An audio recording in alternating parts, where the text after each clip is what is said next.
The problem with Johnson's plan for social care is that it has no plan for social care.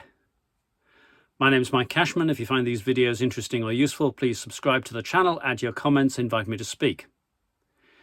I borrowed the headline for this one from an article by Frances Ryan. I'll put a link in the video comments, but it's absolutely true. Johnson's plan for social care has no plan for social care. Listen, just try this little test.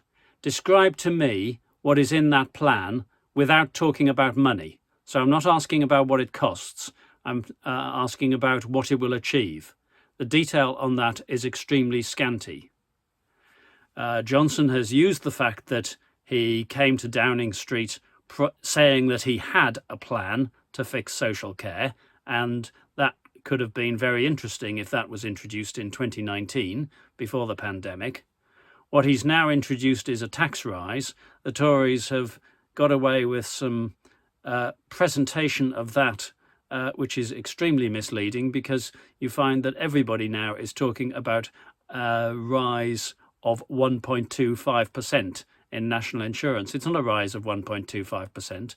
The rise in taxation is 2.5% of income, half paid by the employee now and half taken from the employer, which limits the employer's capability to provide future pay rises. It is a rise of 2.5% of income. But even more importantly, there is no plan. Now, there's a pattern here. I talked about ABC, Afghanistan. There was no plan for evacuating all of the people needed out of Afghanistan. Dominic Raab didn't even recognise his risk assessment when it was read back to him. You're supposed to do something about those, Mr. Raab, not just read them or not read them and go on holiday. The problem with the plan for Brexit is there was no plan for Brexit, and the government careers from disaster to disaster, much as a shopping trolley, as Mr. Cummings described.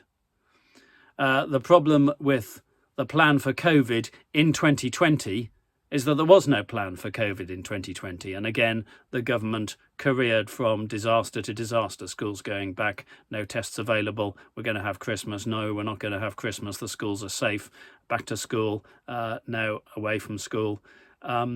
No definition of outcomes, as I've said before, no looking long term. Thankfully, the government did have Kate Bingham's phone number and put somebody competent in charge of the vaccination. But in area after area, there is no planning, no direction, no long-term thinking. And the one exception is the demolition of democracy, where the government is quite purposeful in not only bypassing Parliament and indeed Cabinet, it seems, but directing the Electoral Commission, or giving itself powers to direct the Electoral Commission as it may choose, crippling judicial review, taking away the right to protest, and reducing the right to vote. This is all purposeful activity towards the reduction of democracy. Suggests that there's some focus on that. It suggests that the government can focus on something if it puts its mind to it. Mind you, most of those initiatives were started when Cummings was around, so perhaps what we're seeing is a Cummings focus on those aspects and the government muddling through on everything else. That's how I read the situation. What do you think of it? Feel free to add your comments in the video. Thank you.